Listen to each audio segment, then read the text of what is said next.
November Hasina স্বপ্ন দেখতেছ আজকে হচ্ছে 10 তারিখ 13 তারিখে কি যেন একটা করবি, তাহলে ঢুকে দেখ চাপা ভেঙ্গে দিবি, জোরে কান কথা হচ্ছে না। হায় হায় রে, সব আবার আশ্বাস যাচ্ছে।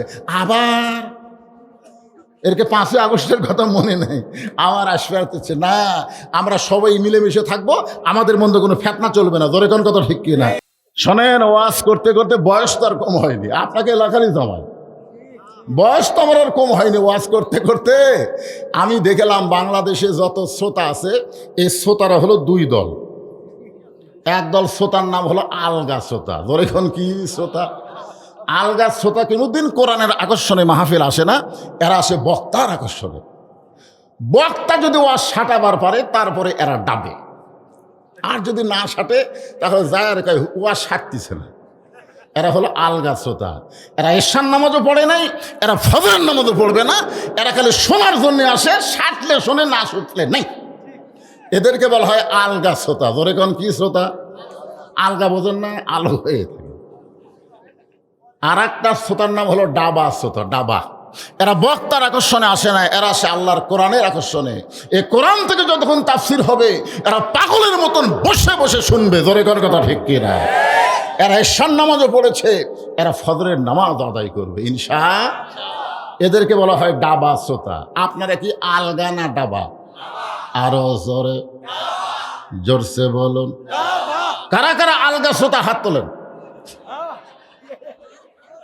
একজনও নাই, ভুল করে ওই সাইড থেকে একজন তুলছিল, ওটা বোঝেনি। আলহামদুলিল্লাহ। তাই যারা ডাবা শ্রোতা আপনারা বসে যান, আবু জেহেলের সুন্নত আদায় করেন না। আবু জেহেল চোরের মতন চুপি চুপি সারা রাত কোরআন তেলাওয়াত শুনছে, সকালবেলায় সব মিটিংয়ের মধ্যেই কোরআন সম্পর্কে বিবৃতি দিচ্ছে। কোরআন সম্পর্কে আবু জেহেল বলতেছে এত সুন্দর কোরআনের বাণী, রাতটা কোন দিক দিয়ে গেল আমি বুঝবারই পারিনি। সুবহানাল্লাহ। এত সুন্দর ওয়াজ বারে, রাত যে কখন 12টা বাজলো বোঝাই যায়নি রে। আপনাদের মধ্যে এরকম শ্রোতা আছে না নাই? আসার সময় আমার আগে এক শ্রোতা বলতেছে হুজুর জানি 1টার আগে নাম্বার না পারে। চিন্তা করছেন? আমি তোর পিছনে আছি, খেয়াল করিনি, পরে অবশ্য খেয়াল করছে। কি 1টা কি আর 2টা কি? সারা রাত তো শুনলেও লাভ হবে না। আবু জেহেল বলতেছে এত সুন্দর কোরআনের বাণী, রাতটা কোন দিক দিয়ে গেল আমি বুঝবারই পারিনি। আবু সুফিয়ান বলেন যেই কোরআন শুনতে রাত কোন দিক দাদায় বোঝা যায় না, সেই কোরআন ধরলে অসুবিধা কি? আবু জেহেল বলতেছে কোরআন যদি ধরি তোর আমার ভুয়া নেতৃত্ব চলবে না, আসল নেতা হয়ে যাবে আব্দুল্লাহর তিন পোলা।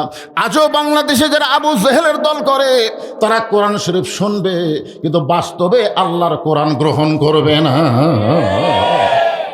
এই জন্যে আল্লাহ বলেছেন সামিনা ওয়া তাআনা, শুধু শুনলে হবে না, এইটাকে গ্রহণ করা লাগবে। কোরআন শরীফের সবচাইতে ছোট্ট একটা সূরা নাম হলো আসর। জোরে বলেন নাম কি? আসর শব্দের অর্থ হলো সময়। আল্লাহ সময়ের শপথ করেছেন। সময় অত্যন্ত গুরুত্বপূর্ণ একটা বিষয়। আমার একটা সময়, এই ছেলের এক সময়, এদের একটা সময়। আমরা কিন্তু সব সময় বুড়া কালের গুরুত্ব দিই। বুড়া কাল, জোরে কোন কি কাল? সারা জীবন ঘুষের চাকরি করছে, সারা জীবন। যখন চাকরি রিটায়ার হয়ে গেছে তখন ওই কানতেছে আর বলতেছে আল্লাহ আমি আর জীবনে ঘুষ খাবো না, আল্লাহ আমি আর ঘুষ খাবো। আর 2 কান্দের ফেরেশতা বলতেছে আল্লাহ আর কি লেখমো?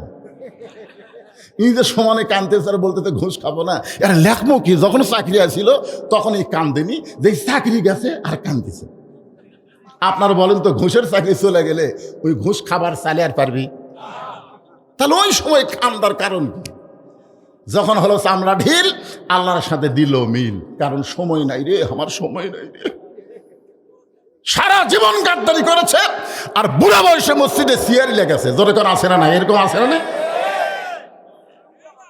সারা জীবন নামাজ পড়েনি, বুড়া বয়সে সিয়ারি লেগে যারা 27 গুণ সওয়াব পাবি তাদের সওয়াব নষ্ট করে দিচ্ছে। কারণ কাতারের মধ্যে একটা চেয়ার যদি থাকে ওই কাতারে আপনারা নামাজের সওয়াব পেতে পারেন, তো জামাতের সওয়াব পাবেন না। আগে চেয়ার সরান লাগবে, তারপরে জামাতের সওয়াব হবে। জামাতের নিয়ম হলো পায়ের গোড়ালির সঙ্গে গোড়ালি মিল করে কাতার মধ্যে হওয়া লাগবে, মাঝখানে কোনো চেয়ার চলবে না। জোরে কোন কথা ঠিক কিনা? কোনো চেয়ার চলবে না। আপনার বলেন তো সিয়ার পাঠিরা এরা যৌবন বয়সে নামাজ পড়ছে? যে ভুটভুটি চালু করে না 1 বছর পর চালু করবার গেছে, ওর বল বিয়ারিং সব জাম মারছে তো, ভক ভক ভক ভক করে কিন্তু চালু হয় না, ভক ভক ভক করে চালু হয় না। কারণ কি? ওই হঠাৎ চালু করবার গেছে, বল বিয়ারিং সব জাম, সারা জীবন শালা শয়তানি করছে, আর বুড়া বয়সে নামাজ পড়বার গেছে ওর হাঁটু হাঁটু সব বল বিয়ারিং জাম মারছে। ধরে কোন কথা ঠিক কিনা? এখন বলেন আসল শব্দের অর্থ কি? সময়। মিশে মায়াই বন্দি থাইকা করলাম কত খেলা, পশ্চিমে তাকায়া দেখো তোমার ডুইবা গেছে বেলা, এক পলকের নাই ভরসা, মিশে সকল আশা, কখন বুঝি দারুণ ঝড়ে ভাঙবে তোমার বাসা। আমাদের জীবনের জন্য সময় অত্যন্ত গুরুত্বপূর্ণ একটা বিষয়। আজকে বুঝতেছেন না, কালকে বুঝবেন। যুবকেরা মনে করতেছ আমার বাপ বেঁচে আছে, দাদা বেঁচে আছে, আজরাইল আসলে দাদা বাদ দিয়ে আমাকে ধরবি কি? এইরকম সময়ের খেয়াল করতেছেন? আজরাইল কখন কাক ধরবে আপনারা জানেন? তাহলে সময় অত্যন্ত গুরুত্বপূর্ণ। আজকে যে সময় পাইছি, এই সময়ের শপথ করে আল্লাহ বলতেছেন, সময়ের শপথ। আল্লাহ শপথ করার পরে বলতেছেন, আপনারা বলেন তো শপথ করার পরে যেই কথা বলে এই কথার গুরুত্ব কম না বেশি? আপনারা ধাপের হরত গেছেন? দুধের গায়ে আল্লাহ শপথ করতেছে, আল্লাহর শপথ করে বলতেছি 10 কেজি, আল্লাহর শপথ করে বলতেছি 1 পানা নেই 10 কেজি। তখন লোকটা চিন্তা করতেছে, আল্লাহর শপথ যখন করছে মিথ্যা হবে না, ওই বিশ্বাস করে লিছে বাড়িতে টাইনে টুনে 2.5 কেজি হচ্ছে, 2.5 হচ্ছে। আমাদের বাংলাদেশে শপথ করার পরেও মানুষ মিথ্যা কথা বলে। জোরে করার কথা ঠিক কি না? এ ভোটের আগে দেখবেন নেতারা এসে কত শপথ করবি ভাই, কিন্তু ভোটের পরে দেখবেন একটা কথারও দাম নেই। আপনারা বলেন তো, আমরা মিথ্যা কথা বলি, আমরা শপথ করলে শপথ ভঙ্গ করি, কিন্তু আমার আল্লাহকে মিথ্যা কথা বলে। তাহলে আল্লাহ কেন শপথ করলেন? আল্লাহ শপথ করে বুঝাই দিলেন, এই শপথের পর আমি যেই কথাটা বলবো এই কথাটা অত্যন্ত গুরুত্বপূর্ণ। এই জন্যে আল্লাহ বললেন, ইন্নাল ইনসানা লাফি খুসর। ইন্না মানে নিশ্চয়, ইনসান মানে মানুষ, লাফি মানে ভিতরে, খুসরুন মানে ক্ষতি। নিশ্চয় একত্রে অর্থ হবে নিশ্চয় মানুষগুলো ক্ষতির ভিতরে। আপনারা বলেন তো, ইবাদতের কথা যেখানে আল্লাহ কোরআনে বলেছেন, আপনারা কোরআন তো অবশ্যই পড়েন, যারা পড়েন তারা দেখছেন আল্লাহ বলেছেন, ওয়ামা খলাকতুল জিন্না ওয়াল ইনসা ইল্লা লিয়াবুদুন। আমি জিন এবং ইনসানকে আমার গোলামির জন্য সৃষ্টি করেছি। এ কথা কার? তাহলে ইবাদতের কথা বলার সময় আল্লাহ জিন ইনসান একত্র করে বললেন, কিন্তু ক্ষতির কথা বলার সময় আল্লাহ জিনক বাদ দিলেন। ওই আয়াত অনুযায়ী আল্লাহর এখানে কি বলা দরকার ছিল? কি বলা? ইন্নাল জিন্না ওয়াল ইনসানা লাফি খুসর। নিশ্চয় জিন এবং মানুষ ক্ষতির ভিতরে। কিন্তু আল্লাহ শুধু ইনসানের কথা বললেন, জিনকে মাইনাস করে দিলেন। কারণ কি? কারণ জানেন আপনারা? না জানলে বলবেন জানি না। জানেন? আরো জোরে বলেন জানেন? আজকে সূরা আসরের মাধ্যমে আমাদের জানা লাগবে আল্লাহ কেন জিনক বাদ দিয়ে শুধু মানুষকে ক্ষতির মধ্যে ফেলালেন। অথচ আমরা সবাই জানি আল্লাহর যত সৃষ্টি আছে সবটাইতে আল্লাহ মানুষকে আল ইনসানু আশরাফুল মখলুকাত, মানুষকে সৃষ্টির সেরা ঘোষণা করেছে। জোরে করার কথা ঠিক কি না? সেই মানুষ সম্পর্কে আল্লাহ ক্ষতির কথা কেন বললেন? এ মানুষ সম্পর্কে আল্লাহ কথা বলতে গিয়া 4টা শপথ করছেন। জোরে বলেন কয়টা? 1 নম্বর শপথ হলো অতীন। এই কোনো গল্প চলবে না, তাফসীর হচ্ছে, মনোযোগ দেওয়া লাগবে, তাছাড়া বুঝতে পারবেন না তো। অতীন কয়টা হলো? 1টা। জাইতুন, অতুরি সিনিন, ওয়াহাজাল বালাদিল আমিন। 4টা শপথ করে আল্লাহ বললেন, লাকাদ খালাকনাল ইনসানা ফি আহসানি তাকবীর। 4টা শপথ করে আল্লাহ বললেন, মানুষকে অবশ্যই আমি সবার চাইতে সুন্দর করে সৃষ্টি করেছি। জোরে করে সুবহানাল্লাহ। যে আমার আগে যে বক্তা ওয়াজ করলো না, ওই বক্তা বললো না 2টা শর্তে তালাক হয়নি, কয়টা? হ্যাঁ, এই আয়াত এখানে আল্লাহ বলতেছেন মানুষকে আমি সবার চাইতে সুন্দর করে সৃষ্টি করেছি। এখানে চাঁদ তো সুন্দর না, সুন্দরকে, কিন্তু বাদশার বউ তালাক দিছে কি দিয়ে? হ্যাঁ, চাঁদের কথা ভাঙ্গা দিল না, আসে গেছে থেকে ভেঙ্গে গেল। এক বক্তার ওয়াজ আর এক বক্তা ভাঙ্গা দিলে হবি? এখানে এসে গেছে লাকাদ খলাকনাল ইনসানা ফি আহসানি তাকওয়িম। সুন্দর করে আল্লাহ মানুষকে তৈরি করেছে, সৃষ্টি করেছে। আপনারা অবশ্যই জানেন আদমকে প্রথম আল্লাহ তৈরি করছে, হাওয়াকে কিন্তু আল্লাহ প্রথম তৈরি করেনি। কোরআনে আল্লাহ কি বলতেছেন? উসজুদুলি আদামা ও হাওয়া, আছে নাকি? আল্লাহ কি বলেছেন? উসজুদুলি আদামা, আদমকে সেজদা করো। এখানে হাওয়ার কোনো গল্প নাই। সে হাওয়ার জাতেরা প্রধানমন্ত্রী হয় আর আদমের জাতেরা খালি নিচে থাকে। জোরে কথা ঠিক কিনা? হায় হায়, এই খালেদার পর থেকে হাসিনা মনে হচ্ছিল আদমের জাতকে আমরা উপরে দেখবার পামই না। কি একটা কথা! আল্লাহ কোরআনে বলেছে আর রিজালু কাওয়ামুনা আলান নিসা, মরদ থাকবে উপরে, নারী থাকবে তলে। আর 92% মুসলমানের দেশে মেয়ে মানুষ থাকে উপরে, মরদ থাকে তলে। কি বুঝতেছেন? এখানে আল্লাহ কি বলেছেন? উসজুদুলি আদামা ওয়া হাওয়া, যে আদম হাওয়াকে সেজদা করো, এ কথা আল্লাহ বলেছেন? আল্লাহ শুধু বলেছেন উসজুদুলি আদামা, আদমকে সেজদা করো। এখান থেকে আল্লাহ বুঝাই দিলেন মেয়েদের চাইতে পুরুষের দাম আল্লাহর কাছে বেশি। জোরে কোন কথা ঠিক কিনা? সব ফেরেশতা সেজদা করলেই, একজন খালি করেনি। উনি তার ফেরেশতা না, উনি কিন্তু জিনের সন্তান। আচ্ছা, আদমকে সেজদা না করাতে আল্লাহ কি খুশি হলো না বেজার হলো? আল্লাহ বললেন ইবলিস, সবাই আমার আদমকে সেজদা করলো, তুই কেন করলি না? ইল্লা ইবলিস আবা ওয়াস্তাকবার, ইল্লা ইবলিস আবা ওয়াস্তাকবার।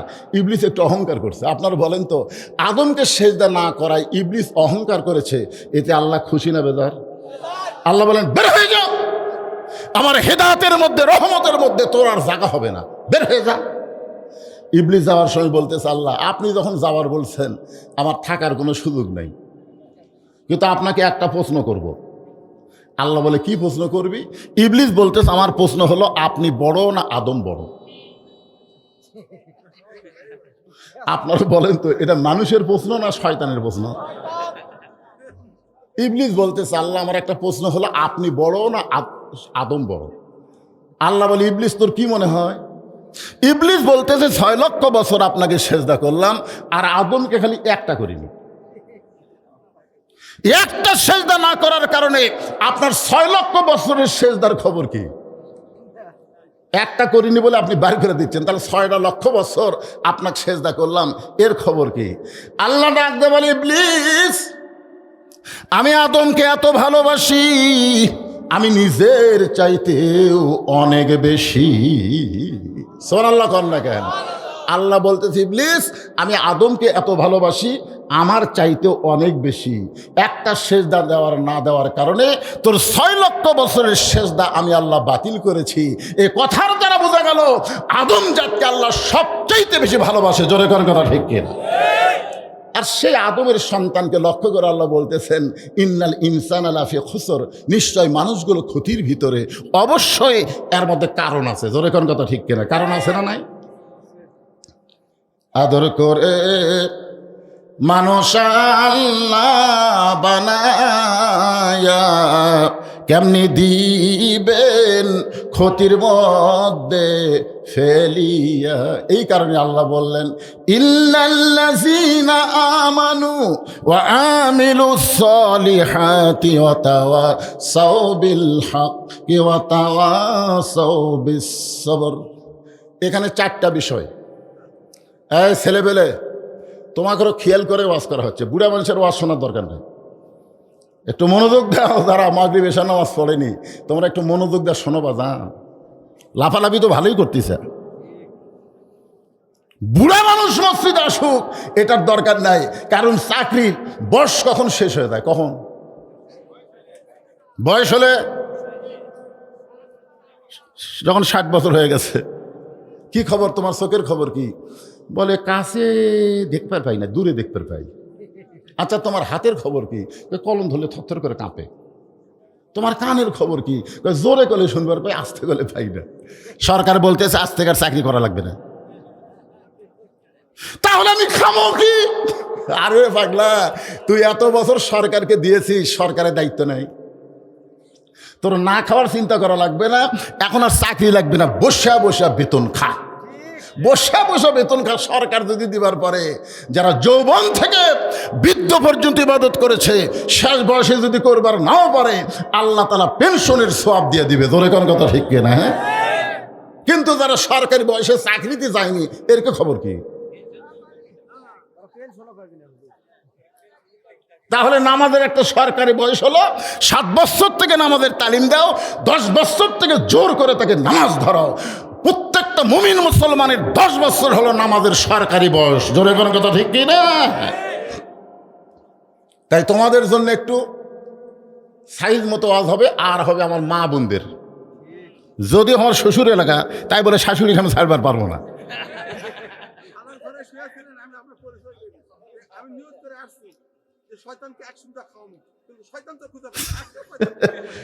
আলহামদুলিল্লাহ। তারপরেও শ্বশুর এলাকা তো একটু ব্রেক দিয়ে দেয়, ওয়াজ করা লাগবে নাকি? কম যতদূর পর্যন্ত বলা যায়। ও দো ইলা সাবিলি রব্বিকা বিল হিকমা, আল্লাহ কোরআনে বলেছে হিকমত নিয়ে কৌশল করে দাওয়াত দাও, মানে ডাইরেক্ট দিও না। শ্বশুর এলাকা তো ডাইরেক্ট দিলে একটু সমস্যা আছে, একটু হিকমতের সাথে দেওয়া লাগবে, ঠিক কিনা বলেন? আমার কথা কি আপনারা বুঝতে পারতেছেন? হ্যাঁ, এই জন্য সবাই বসেন, এখানে 4টা বিষয় আলোচনা হবে। 1 নম্বর হলো ঈমান। ঈমান যদি না থাকে, আপনি যত আমল করেন, কোনো আমলও আল্লাহর দরবারে কবুল হবে না। এই জন্য 4টা বিষয়ের 1 নম্বরের নাম কি? আরো জোরে। নামাজ ভঙ্গের কারণ আছে, রোজা ভঙ্গের কারণ আছে, যাকাত ভঙ্গের কারণ আছে, ওযু ভঙ্গের কারণ আছে, কিন্তু ঈমান ভঙ্গের কারণ আছে না নাই? অনেক মুসলমান ঈমান ভঙ্গের কারণ জানে না। আজকে আমাদের বাংলাদেশে শতকরা 92% মুসলমান, তার মধ্যে 80% মুসলমানের ঈমান নেই। এখন হয়তো বলবেন হুজুর আপনি এটা কেমনে বললেন, কিভাবে বললেন? আপনারা তাফসীর শুনলেই বুঝবার পারবেন যে আসলে আমাদের কি হলো। আমল আছে কিন্তু ঈমান নাই। যেরকম কি আছে? আমল আছে কিন্তু ঈমান নাই। ঈমান ভঙ্গের 1 নম্বর কারণ হলো শিরক করা। যেরকম কি করা? কোনো ব্যক্তি যদি বলে বিএনপি ক্ষমতাত আছে, আওয়ামী লীগ ক্ষমতাত ছিল, আগামীতে বিএনপি ক্ষমতাত যাবে, আপনার বলেন তো এটা তাওহীদ না শিরক? কেন শিরক হলো? আল্লাহ বলেছেন অহু আলা কুল্লি শাইইন কদির, প্রত্যেকটা বিষয়ের উপরে একমাত্র ক্ষমতাকার। তাহলে আওয়ামী লীগ ক্ষমতায় ছিল, বিএনপি ক্ষমতাত আসবে, এ কথা যারা বলতেছে সঙ্গে সঙ্গে তাদের ঈমান ভেঙে যাচ্ছে। জোরে কোন কথা ঠিক না? কোন দল ক্ষমতায় ছিল না, সব সময় যিনি ক্ষমতাবান তিনি কে? আরো জোরে, জোরসে বলুন। তাবারাকাল্লাযী বিয়াদিহিল মুলকু ওয়া হুয়া আলা কুল্লি শাইইন কাদির। আমি 11 সালে যখন হজ করবার গেলাম, 11 সালে, তখন আমার সঙ্গে হজের সাথী ছিল আদমদিঘি উপজেলার চেয়ারম্যান। আদমদিঘি উপজেলার চেয়ারম্যান নাম হলো রাজু। ওই দল করে আওয়ামী লীগ। কোন দল? আওয়ামী লীগ করে। আল্লাহর ঘর সামনে নিয়ে আমরা সবাই একটা তালবিয়া পড়তেছি, লব্বাইক আল্লাহুম্মা লব্বাইক, লব্বাইক লা শারিকা লাকা লব্বাইক, ইন্নাল হামদা ওয়ান নি'মাতা লাকা ওয়াল মুলক লা শারিকা লাক। যে লাকা ওয়াল মুলক লা শারিকা লাক কইছে, আমি খপ করে হাত ধরে বললাম চেয়ারম্যান সাহেব, এই লাকা ওয়াল মুলক লা শারিকা লাকের অর্থ কি? তখন বলতে তো হুজুর সবাই কয়, হামও কই, এর অর্থ তো জানি না। আমি বললাম আর বাংলা অর্থ হলো রাজনীতির ভিতরে, রাজত্বের ভিতরে একমাত্র আল্লাহ ছাড়া অন্য কাউকে স্বীকার করি না। আপনি আল্লাহর কাবাঘর সামনে নিয়ে এইটা বললেন, রাজনীতির ভিতরে, রাজত্বের ভিতরে একমাত্র আল্লাহ ছাড়া অন্য কাউকে স্বীকার করি না, তাহলে হজ করার পরে আপনি দল করবেন কার? তখন বলতে যে হুজুর কি করা লাগবে? আমি কইলাম আওয়ামী লীগ, বিএনপি, জাতীয় পার্টি যত মানুষের দল আছে সব দল বাদ দিয়ে আল্লাহর দল যদি করে পারেন তাহলে আপনার ঈমান ঠিক থাকবে, নচেত আপনি বেঈমান হয়ে যাবেন। ধরে কোন কথা ঠিক কি বুঝতেছেন? আল্লাহ তাআলা 4টা বিষয় এখানে আলোচনা করছে সূরা আসরের মধ্যে। 1 নম্বরের নাম কি? সাহাবীরা জিজ্ঞাসা করলেন, ইয়া রাসূলুল্লাহ, এত গুরুত্ব যে ঈমানের, ঈমান সম্পর্কে আমরা জানতে চাই। রাসূল বললেন, ইকরার বিল লিসান, তাসদিকু বিল জানান, আমল বিল আরকান, এরই নাম হলো ঈমান। হুজুরা কে রে, হুজুরা কে রে? এরা নিশ্চয়ই করে হাফিজি মাদ্রাসার ছাত্র হবে। খোঁজলে দেখেন, এরকে কামই হলো মাহফিল নষ্ট করো। এরা কোনো এক জায়গাতে এসে একত্র হয়ে বসবে, এক সময় শয়তান বলবে ওঠ, ওরকে দেখা দিকে আরো 10 জন উঠবে। এরকে কামই হলো মাহফিল নষ্ট করা। আমি যদি কোনো মাহফিলে দেখি হাফেজে মাদ্রাসার বাচ্চারা কোরআনের মাহফিলে বসেছে, আমি ওদেরকে না তোলা পর্যন্ত আর শুরু করি না। কিন্তু আজকে দেখতে পারি না, এটা কোন ধার্য ছিল। কারণ আমার নিজের হাফেজে মাদ্রাসা আছে, যে আমি জানি এই মালগুলা কি, আমার জানা আছে। আমার 2টা মাদ্রাসা আছে, একটা হলো মহিলা মাদ্রাসা, একটা হলো ছেলেদের মাদ্রাসা। এই হাফেজি মাদ্রাসার বাচ্চারা এরা যে কি মানের, এরা হুজুর ছাড়া, এরকে যারা পড়ায় সেই হুজুর ছাড়া আমি যে মাদ্রাসার পরিচালক, ওরা আমার গণই না। ওরা হুজুরের কাপড় পরিষ্কার করে, হুজুরের সাইকেল পরিষ্কার করে, হুজুরের জুতা মুছে দেয়। একদিন আমি পেলাম বারে টুপিটা ধুয়ে দিত, টাইম নেই। আর হুজুরেরা আমার কথা শোনে, কিন্তু ওরা আমার কথা শোনে না।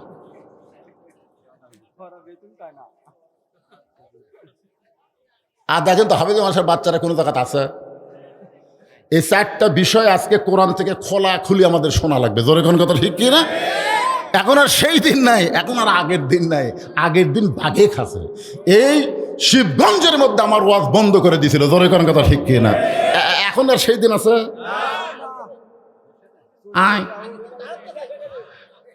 আয় বন্ধ করে দে, জনগণই চাপা উল্টে দিবি। জোরে কোন কথা ঠিক কি না? হ্যাঁ, আল্লাহর বান্দার একটু মনোযোগ দিয়ে শুনবেন। রাসূল বললেন, ইকরার বিল লিসান, তাসদিকু বিল জানান, আমল বিল আরকান।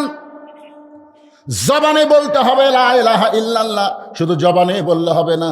তাসদিকু বিল জানান, এটা কলিজার মধ্যে জায়গা দিতে হবে। কলিজার মধ্যে যখন ঈমান থাকবে, এরকম একটা মানুষের কথা আমি বলতেছি, নাম হলো মতিউর রহমান নিজামী। আমাদের বাংলাদেশের একটা মানুষ, পাবনা বাড়ি। ওনার নাম হলো মতিউর রহমান নিজামী। উনি ইসলামী দলের আমির ছিল। একসময় উকিল এসে ওনাকে বলতে, স্যার, আপনার ফাঁসির দণ্ড কার্যকর হবে যদি আপনি রাষ্ট্রপতির কাছে ক্ষমা চান, আর রাষ্ট্রপতি যদি আপনাকে ক্ষমা করে দেয় তাহলে আপনার ফাঁসি কার্যকর হবে না। সঙ্গে সঙ্গে এই কথা শোনার পরে তিনি মুচকি মুচকি হাসা শুরু করে দিলেন। উকিল বলে, স্যার আপনি হাসেন কেন? বলে, তাসদিক বিল জানান, আমার কলিজার মধ্যে ঈমান, এই ঈমান আমাকে বলতেছে আমার জীবনে আমি বাংলাদেশে 3টা রাষ্ট্রপতিকে ক্ষমতা থাকা অবস্থায় মরা দেখছি। যে রাষ্ট্রপতির কাছে তুমি আমাকে বাঁচার দরখাস্ত লিখতে বলতেছো, এরকম 3টা রাষ্ট্রপতি ক্ষমতা থাকতেই মরিছে। একটা হলো মুজিবুর রহমান, একটা হলো জিয়াউর রহমান, একটা হলো জিল্লুর রহমান। তো যারা ক্ষমতা থাকতে মরে যায়, কোন ইমানদার তাদের কাছে জীবন ভিক্ষা চাবে না। ধরে কোন কথা ঠিক কি না? যারা মরে তাদের কাছে ইমানদাররা হাত পাতায় না। যিনি কোনোদিনও মরবে না, ইমানদাররা তার কাছে হাত পাতায়। তিনি কে? কুল্লু মান আলাইহা ফানি ওয়া ইয়াবকা ওয়াজহু রাব্বিকা যুল জালালি ওয়াল ইকরাম। আল্লাহু আকবার। তাসদিক বিল জানান, কলিজার মধ্যে যখন ঈমানের জায়গা হবে, ওই ব্যক্তি দুনিয়াতে কোনো কিছু পরোয়া করবে না। তার মনে হবে জীবন বাঁচান ফরজ না, ঈমান বাঁচান ফরজ। জোরে কোন কথা ঠিক কিনা? আর যতদিন পর্যন্ত মুখে শুধু ঈমান থাকবে, কলিজার মধ্যে ঈমান না ঢুকবে, ততদিন বলবে জীবন বাঁচান ফরজ, জীবন বাঁচান ফরজ। আপনারা আজকে বলেন তো, কি বাঁচান ফরজ? আপনি যতই চেষ্টা করেন আপনি জীবন বাঁচাবার পারবেন না। আপনি যত চেষ্টা করেন আপনি কিন্তু আপনার জীবন বাঁচাবার পারবেন না। তবে একটু চেষ্টা করলে, আজকের ওয়াজ শোনার পরে আপনি একটু চেষ্টা করলে আপনি আপনার ঈমান বাঁচাতে পারবেন। তাহলে আমাদের ঈমান বাঁচানোর দরকার আছে না নাই? আল্লাহ রাসূল বললেন আমল বিল আরকান, ঈমান অনুযায়ী আমল করতে হবে। ঈমানকে রক্ষা করার যত আমল আল্লাহ মুসলমানকে দিয়েছে, এর মধ্যে 1 নম্বর আমলের নাম হলো নামাজ, যাকে কোরআনে বলা হয় সালাত। আমরা সাধারণত নামাজ করি, সালাত বুঝি। কি কন? আমি আহলে হাদিসের মধ্যে ওয়াজ করবার গেছি, যে নামাজ করছি, একজন লাগল হুজুর আপনি যে নামাজ করতেছেন, গোটা কোরআনের কোন জায়গায় নামাজ আছে? আমি বললাম না ভাই নাই। তো তাহলে নামাজ কোন কেন, সালাত কর পারেন না? আমি কইলাম বারে, বাংলাদেশে নামাজ দিয়েই মানুষ সালাত বোঝে, রোজা দিয়েই মানুষ সিয়াম বোঝে। বেহেশত দোজক কোরআনের কোনো জায়গাত নেই। বেহেশত দিয়ে আমরা জান্নাত বুঝি, আর দোজক দিয়ে আমরা জাহান্নাম বুঝি। জোরে কোন কথা ঠিক কিনা? একটু বুঝাবার গেলে নামাজই বলা লাগবে, কারণ বাংলাদেশের অধিকাংশ মানুষ সালাত কয় না, নামাজ কয়। আপনারা কি কন? জোরে কন, কি কন? নামাজ। আল্লাহ রাসূল বলেছেন এই নামাজ সম্পর্কে 5টা হাদিস শোনেন। 1 নম্বর হাদিস হলো লা সলাতা লা ঈমানা, যার নামাজ নাই তার ঈমান নেই। এখনো যারা মাগরিব এশার নামাজ না পড়ে ওয়াজ শুনতেছেন, আল্লাহ না করুক ফজরের আগে যদি আপনারা মারা যান, আপনাকে জানাজার নামাজ যারা পড়বে তাদের আমল নামায় আল্লাহ 1 হোক বা পাপ দিবে। এই জানাজার নামাজ কে পড়া লাগবে? কার জন্য জানাজা? কার জন্য জানাজা? খুব খেয়াল করে শুনবেন।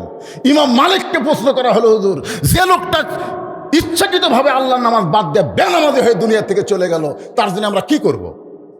ইমাম মালিক বললেন, রাস্তার যদি কোনো কুত্তা মরে তোমরা কি করো?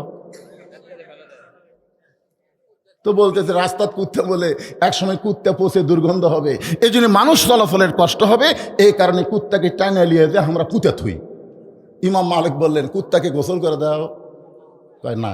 কুত্তাকে কাফনের কাপড় পরাও? কয় না। কুত্তার কি খাটনির তোলো? কয় না। তাহলে একটা কুত্তাও যা, একটা বেনামাজিও যা। এই কথা যেই কইছে বুঝলেন, 4-5টা কুত্তা দৌড়াচ্ছে। ইমাম মালিকের চারিদিকে ঘাউ ঘাউ ঘাউ ঘাউ করতেছে। ইমাম মালিক কয়, কে রে, আমার ভুল কোন জায়গা হলো?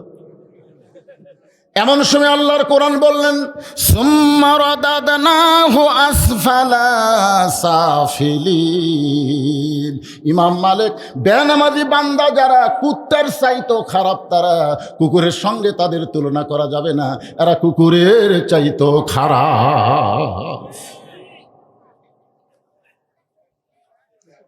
এখন চিন্তা করেন, 1 নম্বর হাদিস কইলাম। 2 নম্বর হাদিস হলো লা সলাতা লা দীনা, যার নামাজ নাই তার কোনো ধর্মই নেই। আপনি বলেন তো, বেনামাজি এরা কোন ধর্মের লোক? হিন্দুদের তাও মন্দির আছে, আছে না নাই? এরা মাসে না পারুক বছরে তো যায়, 12 মাসে 13 পূজা। খ্রিস্টানদের আছে গির্জা, ইহুদিদের আছে প্যাগোডা, কিন্তু মুসলমানের মসজিদ, এই বেনামাজিরা মসজিদেও যায় না। তাহলে এরা কোন ধর্ম? এই জন্য রাসূল বলেছেন লা সলাতা লা দীনা, যার নামাজ নাই তার কোনো ধর্মই নাই। কয়টা গেল? 3 নম্বর হাদিস হলো মান তারাকা সালাত মুতাম্মিদান ফাকাদ কাফারা।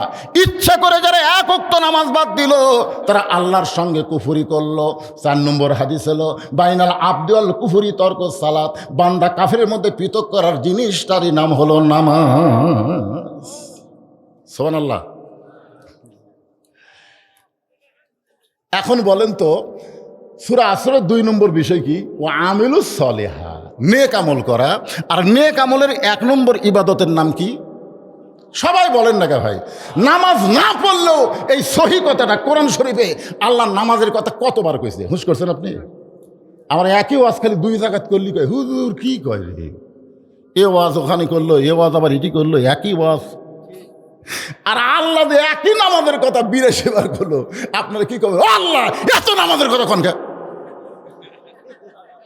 একই নামাজের ওয়াজ কতবার করবেন?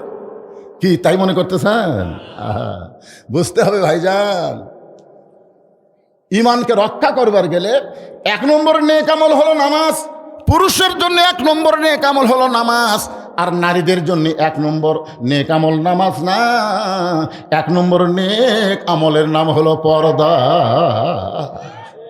একটু জবান খুলে বলেন, পুরুষের জন্য 1 নম্বর নেক আমলের নাম কি? আর নারীদের জন্য 1 নম্বর নেক আমলের নাম কি?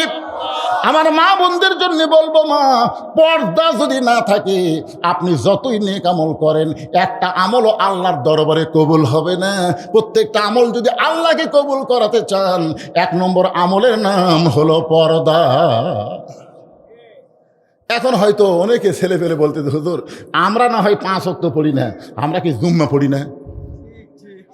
তাহলে যারা জুম্মা পড়তেছে এরাও কি বেনামাজি? আমি কোরআনের একটা আয়াত দেখলাম, আপনারা দেখছেন, লা তাকনাতু মির রাহমাতিল্লাহ ইন্নাল্লাহা ইয়াগফিরুয যুনুবা জামিয়া ইন্নাহু হুয়াল গাফুরুর রহিম। এই আয়াতের শানে আল্লাহ হয়তো হাসরের ময়দানে বলবেন যে যারা 5 ওয়াক্ত নামাজ পড়নি, শুধু জুম্মা পড়ছো, আমি আল্লাহ তাদেরকে জান্নাত দিয়ে দিলাম, যাও। আচ্ছা, যদি আল্লাহ এরকম ঘোষণা করে তাহলে 5 ওয়াক্ত নামাজের অবস্থা কি হবে? কে রে, এরা খালি জুম্মা পড়ছে, যারা শুধু 5 ওয়াক্ত পড়ে না জুম্মা পড়ে। আপনার বলেন তো এদের মুসল্লির সাইজ কিরকম? মুসল্লির একটা সাইজ নাই, ফাওয়াইলুল্লিল মুসল্লিন, সবার শেষে আসা আগে যায়, শেষে আসা আগে যায়। এরাই তো খালি জুম্মা মারে। আর এদেরকে আল্লাহ সুযোগ দিল, আমার রহমত নামের ওসিলাই আমি আল্লাহ জুম্মা পার্টিকে জান্নাত দিয়ে দিলাম, যাও। তখন এই জুম্মা আল্লাহরা খুশি হবি, ভাই হায় হায় কষ্ট করে ফজর জোহর আসর মাগরিব পড়া লাগলো না রে, দেখ আল্লাহ খালি জুম্মা মারার জন্য জান্নাত দিল। এরা খুশি হয়ে জান্নাত দিয়ে মারবে দৌড়। জান্নাতের কাছে গিয়ে দেখে জান্নাতের দরজাতে একটা তালা। জুম্মা পার্টি বলবে, আল্লাহ জান্নাত আপনি দিলেন, কিন্তু জান্নাতের দরজার যে তালা, আল্লাহকে খুঁজে দেখ চাবি আছে। ওরা খুঁজে দেখবে একটা চাবি আছে, ওই চাবি তালার মধ্যে ঢুকবে কিন্তু ঘুরবি না, মানে ঢোকে ঠিকই কিন্তু ঘরে না, না ঘুরলে খুলবি। তো বলে আল্লাহ চাবি তো তালার মধ্যে ঢুকলো কিন্তু ঘোরে না। তো আল্লাহ বলে তালার মধ্যে 5টা দাগ আছে, তো চাবির মধ্যেও 5টা দাগ থাকা লাগবে, দাগে দাগে মিল হবি, কুট্টুস করে খুলে দিবি। তখন কে আল্লাহ আমাকে চাবি তো তেল তেলা, দাগ নাই। এই 5টা কিসের দাগ? বলে এইটা হলো ফজর জোহর আসর মাগরিব এশা। বলে আমাদের চাবি তেল তেলা, কোনো দাগ নাই। আল্লাহ বলে জান্নাত দেখে ফেরত আয়। যারা শুধু জুম্মা মারতেছে এরা জান্নাত দেখতে পারবি কিন্তু ঢুকতে পারবি না, দেখে ফেরত আসা লাগবে। আপনারা কি খালি জান্নাত দেখবেন না তালা খুলে ভিতরে ঢুকবেন? তালা খুলে যদি ভিতরে ঢুকতে চান, আসসালাতু মিফতাহুল জান্নাত, নামাজ হচ্ছে বেহেশতের চাবি। এই নামাজ শুধু জুমার নামাজ না, এই নামাজ হলো 5 ওয়াক্ত নামাজ। তাহলে পুরুষের জন্য 1 নম্বর নেক আমলের নাম কি? আর নারীদের জন্য 1 নম্বর নেক আমলের নাম হলো পর্দা। কতগুলো মেয়ে মানুষ নবীর কলেজার টুকরা ফাতেমার সাথে দেখা করবে, মেয়ে মানুষের সাথে দেখা করবে। খুব খেয়াল করে শোনেন, আমার মায়েরা নাকি ওই মহিলা মাদ্রাসার মধ্যে বসেছেন, স্যাটেলাইটের মাধ্যমে বক্তা দেখতেছে, অসুবিধা নেই, জামাই তো অসুবিধা নেই। একজন ফতুয়া মারতেছে, পর্দা তো সবার জন্যই। স্যাটেলাইটের মাধ্যমে মেয়েরা বক্তা দেখে দেখে শুনতেছে না, বক্তা দেখতেছে, দেখুক।